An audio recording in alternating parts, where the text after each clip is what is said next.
네, 안녕하세요. 오늘도 마가복음 큐티 14장 12절에서 21절까지의 말씀 가지고 함께 말씀 읽고 또 묵상 나눔하는 시간 갖도록 하겠습니다. 마가복음 14장의 12절부터 21절까지고요. 여기 오늘 본문의 제목이 제자들과 함께 유월절을 지키시다 이렇게 나와 있어요.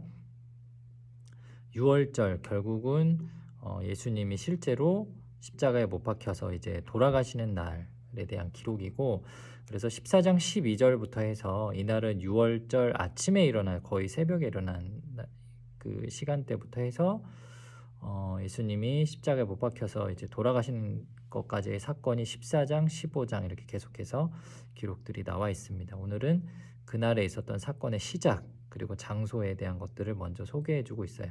말씀을 좀 같이 한번 읽어보고 또 묵상 나눔하는 시간 갖도록 하겠습니다.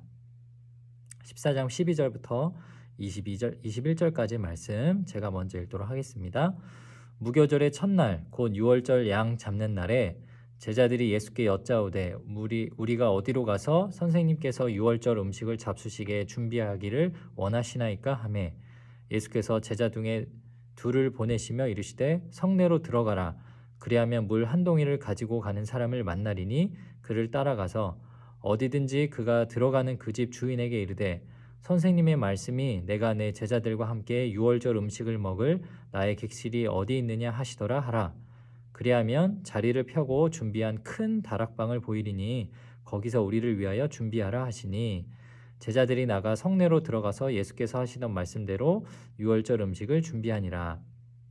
저물매 그 12를 데리시고 가서 다 앉아 먹을 때에 예수께서 이르시되 내가 진실로 너희에게 이르노니 너희 중에 한 사람 곧 나와 함께 먹는 자가 나를 팔리라 하신대 그들이 근심하며 하나씩 나는 아니지요 하고 말하기 시작하니 그들에게 이르시되 12 중에 하나 곧 나와 함께 그릇에 손을 넣는 자니라.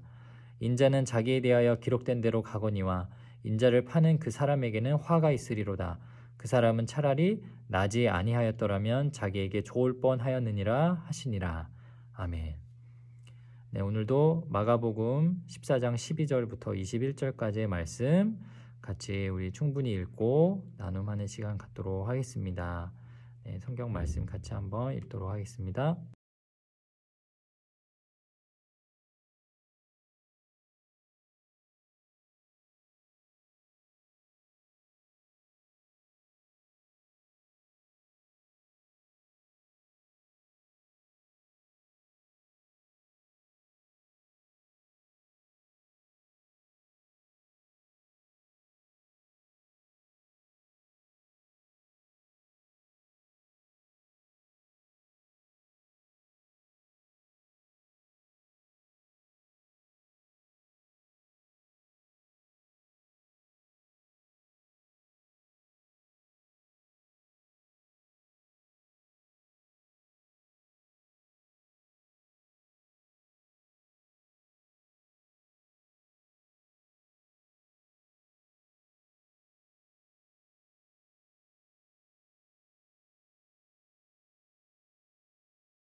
네, 이렇게 해서 14장 12절부터 21절까지의 말씀들 여러분들이 읽었는데요. 이제 한 구절씩 좀 내려가면서 오늘 말씀에 대한 이야기들 좀 나눠보도록 하겠습니다.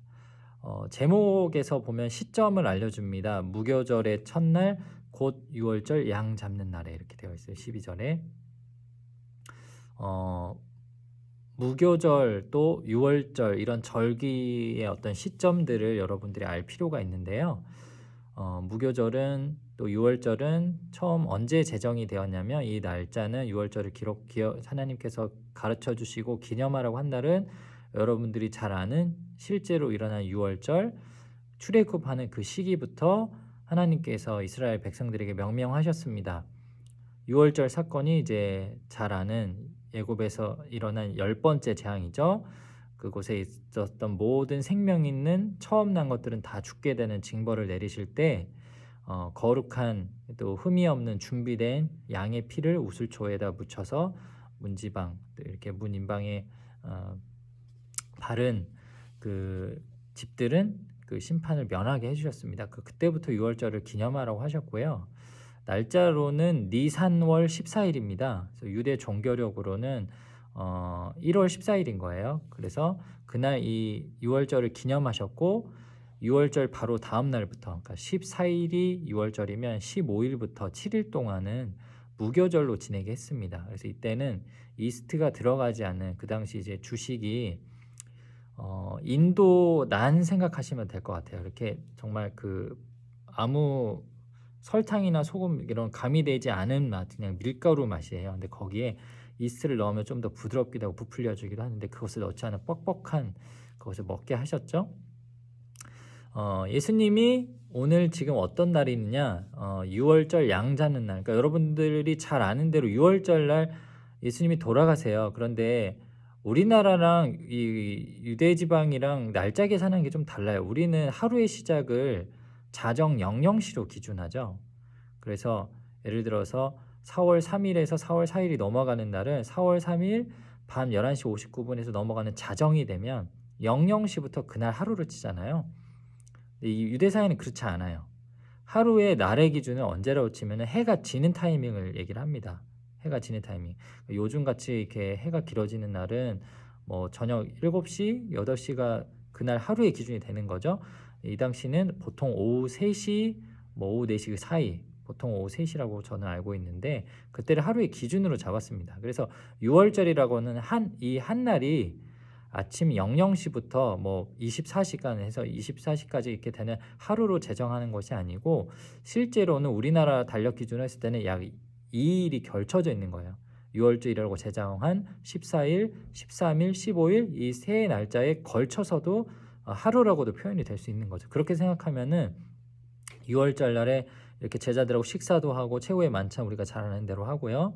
또 만찬이 끝난 다음에는 실제로 미리 가룟 유다가 그 모략을 짰던 대제사장 서기관들 로마군이 들어와서 잡아가죠.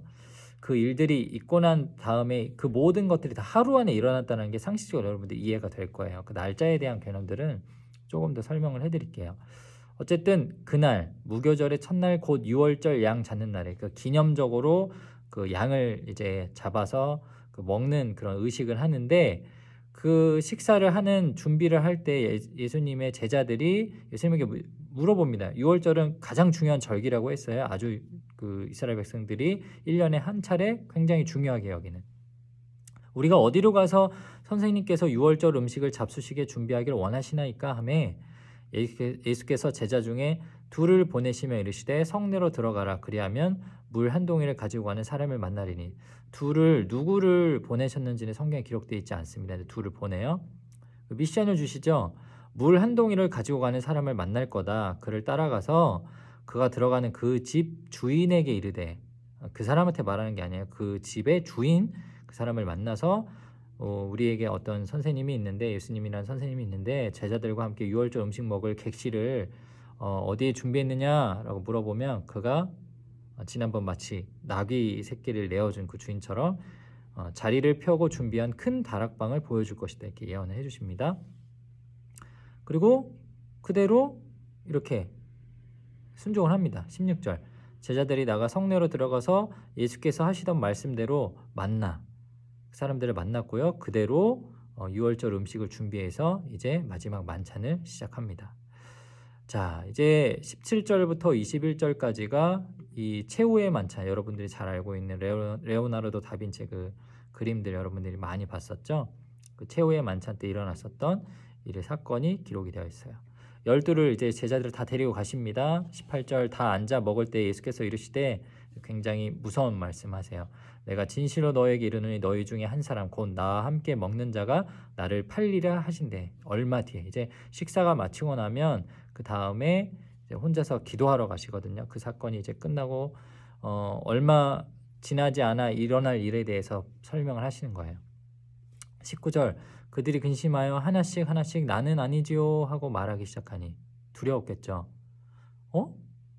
우리 중에 배신자가 있다고? 누구야? 막 이런 그런 분노가 있을 수도 있고, 또 의심하는 막 감정도 있을 것이고, 도대체 왜 우리가 이런 우리 공동체 안에 이런 나쁜 일이 일어나야 되지? 뭐 이런 나쁜 마음들, 좀 불편한 감정들이 계속 생겨났을 거예요. 예수님이 자신이 스스로 했던 그 말에 대한 정답을 알려주시죠. 그들에게 이르시되 열둘 중에 하나 곧 나와 함께 그릇에 손을 넣는 자니라 이렇게 말씀하십니다. 자, 여기에 보면은 나와 함께 그릇에 손을 넣는다라고 하는데 팔레스타인 지방 사람들은 식사를 할 때 어떤 도구를 사용하지 않았습니다. 손으로 먹었습니다. 그릇에 손을 넣는다라는 것은 자기 밥그릇에 같이 손을 넣어서 뭐 쓴다, 공용 그릇을 쓴다 이런 의미는 아니고요. 그 당시 이제 주식이었던 이제 빵 같은 거를 이제 찝어서 먹을 때 빵을 찢어서 주로는 이제 빵을 찢어서 소스를 찍어 먹었어요.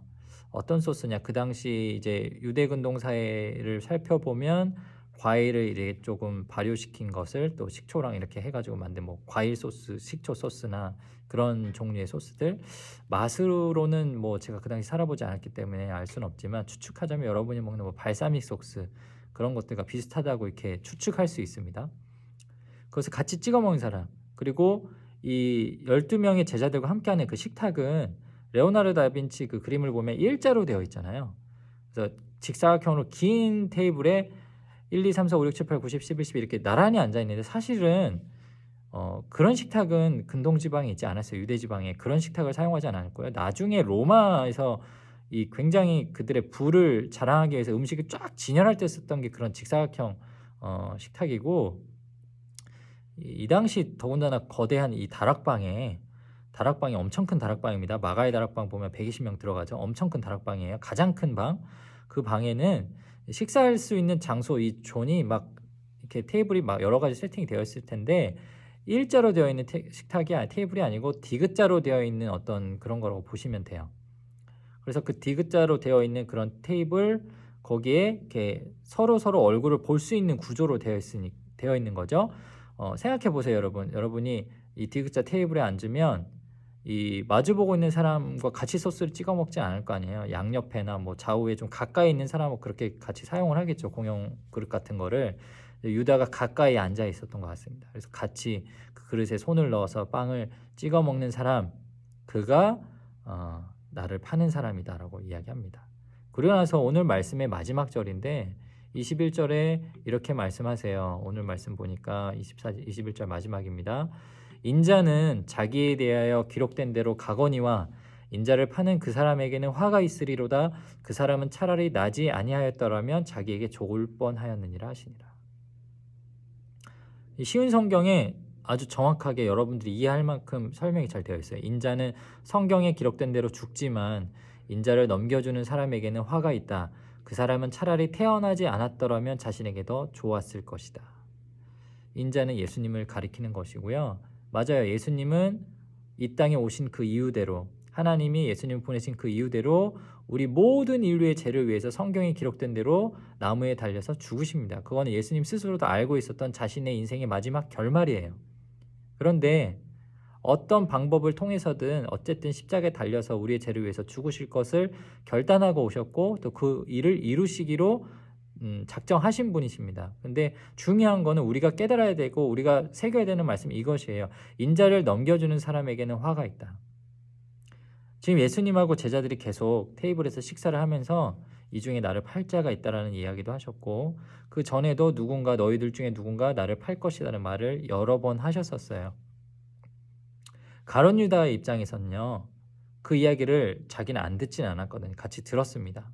예수님을 따로 찾아가서 진심으로 회개하고 제가 그들과 서기관 대제사장들과 그런 음모를 짜고 그 당시 이제 회계를 맡아서 돈을 관리했었던 사람인데 제가 이렇게 불법적으로 제가 또 챙겨두고 이렇게 했던 제 잘못들을 다 고백하고 용서받고 그렇게 했었더라면 예수님이 다른 어떤 방법에 의해서 십자가에 매달리셨겠죠. 자신의 제자들 중에 한 명이 배신하는 일이 아니라. 물론 그것도 큰 신학적인 관점에서 보면 그것마저도 하나님이 예정하신 것이다라고 해석할 수도 있지만 이 말씀을 대하는 우리의 입장에서 지금 이제 이 사건을 2000년 전에 한참 전에 일어났던 일을 우리가 다시 복습하고 여기서 묵상하는 사람의 입장에서 우리가 깨달아야 되는 게 뭐냐면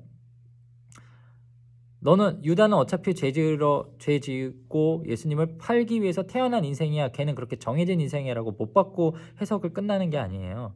그렇게 바라보는 게 아니라 우리가 정말 복음적으로 또 개혁주의 신앙 안에서 이 말씀을 받아들일 때 여러분과 제가 어떻게 받아들여야 되느냐, 우리 역시도 하나님을 믿는다라고 하면서 우리도 수도 없이 많은 반복된 죄악을 살면서 있을 때, 그래 나는 어차피 죄인이니까 난 어차피 죄 짓다가 이렇게 살다가 회개하고 돌이키고 그리고 다시 하나님 곁으로 가야지라고 이렇게 자신의 인생을 그냥 방치하고 또는 그 죄성을 그냥 어쩔 수 없이 이럴 수밖에 없어라고 그냥 자기 체면을 걸고 도피하는 것이 아니라, 그럼에도 불구하고 자신이 무릎을 꿇고 나아가서 하나님, 제가 이렇게 정말 부족한 사람입니다. 하나님이 그렇게 경고하셨고 깨닫게 해주셨는데도 불구하고 제 입술로 죄를 고백하고 회개하지 않았습니다. 저야말로 정말 가룟유다만도 못한 더러운 죄인입니다라는 고백을 원하신다라는 거예요. 사랑하는 여러분, 오늘 이 말씀을 보면서 가룟유다 정말 나쁜 놈이네, 걔는 같이 손을 넣는 자라고 이렇게 지목됐는데도 끝까지 시치미 떼고 예수님 배신하네라고 욕을 할 것이 아니라, 우리 안에 그런 모습이 있는지 우리도 살펴보아야 한다는 것입니다. 오늘 말씀을 통해서 여러분이 정말 이 고난주고는 앞두고 있는 이 시점에 우리가 예수님을 어떻게 대하고 있었는지, 또 하나님 앞에서 어떤 그 죄인의 모습대로 그냥 굳어진 채로 살고 있지는 않았었는지 스스로를 좀 돌아보고 또 하나님 앞에 반성하고 회개할 수 있는 그런 시간들 되었으면 좋겠습니다. 네, 오늘 말씀 묵상은 이렇게 마치겠고요. 또 내일 그리고 이제 그 이후 고난주간을 시작하면서 또 마가복음 말씀 계속해서 이어져서 함께 나누는 시간 갖도록 하겠습니다. 네, 오늘 말씀 묵상 함께 들어서 참 고맙고요. 마지막으로 인사하고 마치도록 할게요. 바이러스는 굿바이, 말씀은 가까이.